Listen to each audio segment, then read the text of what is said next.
Given the same identical compound and given 3 different reactions, let's see how these 3 different reactions can give you 3 different products. So let's take this first one for example. All that happens is that it takes a hydrogen and then you get this first intermediate here. This is a positive. So what ends up happening is for this first step, this carbon is going to be attached to a hydrogen, which forces this carbon to become positive. Now you might say that this is indeed the most stable carbocation, but what ends up happening is a hydride shifts because we want the most stable carbocation possible, not the most stable carbocation we can make immediately. And this hydride shift happens rather quickly because it is intramolecular. And we all know that let me draw that better. We all know that intramolecular interactions happen rather fast. So we have this carbocation. It is now a tertiary carbocation, so it is very stable. And then we have the second step here. It's in water. So all that ends up happening is the solvent is water. So all you can do is attack there. And then you get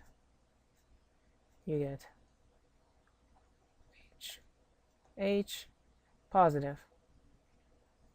Whoa, let me draw that better. There we go. Make this longer.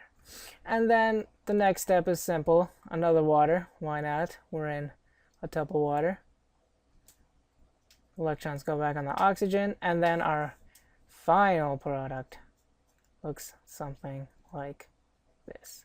So what happened in this reaction?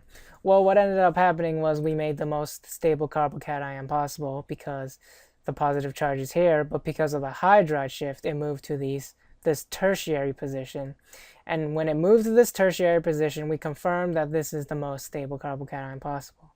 So the next step is the water attacked the carbocation to make this intermediate, and then another water molecule deprotonated it, and then we get this final product. Now let's take a look at this oxymercuration demercuration reaction. I won't go into the mechanism because if you're interested in it, I previously had made a video on this reaction. So what ends up happening is the final product of this reaction would look something like, let me draw that better, would look something like this.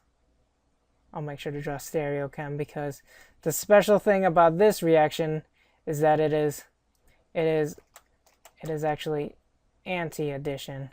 And if you're interested in why, you can go ahead and take a look at that video I told you about.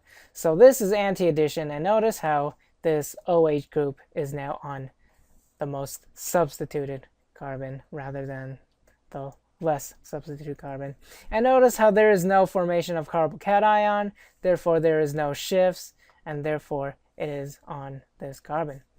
Now for this last one, this hydroboration oxidation reaction, again I won't go into the mechanism because I have previously made a video, so you can go on and click on that video to get a glimpse of what this reaction is all about.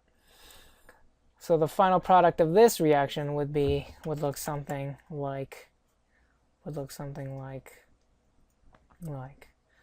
guess I'll give it stereochem also as well. It will look something like this OH and hydrogen here. Now the special thing about this hydroboration oxidation reaction is that the OH and the H is syn addition. They add on the same side, whereas this oxymercuration reaction is anti-addition. And again, if you're interested, you can go ahead and look at my previous videos. But the main point of this video is to clarify that each reaction here, you get an alcohol on a different position. So for this one, H2SO4 in H2O, you get the OH on this tertiary carbon, and for here, this mercury reaction, you get the OH on the most substituted the more substituted part of the alkane, while in this BH4 reaction, you get the addition of the OH on the less substituted alkane, or the less substituted position of the alkane. And to clarify where the eventual alcohol will be added, I'll just go ahead and mark the carbons where it is. It is added. Oops, not that one. It is added on this one, and then. So there we go. The same reactant, different reaction, different product.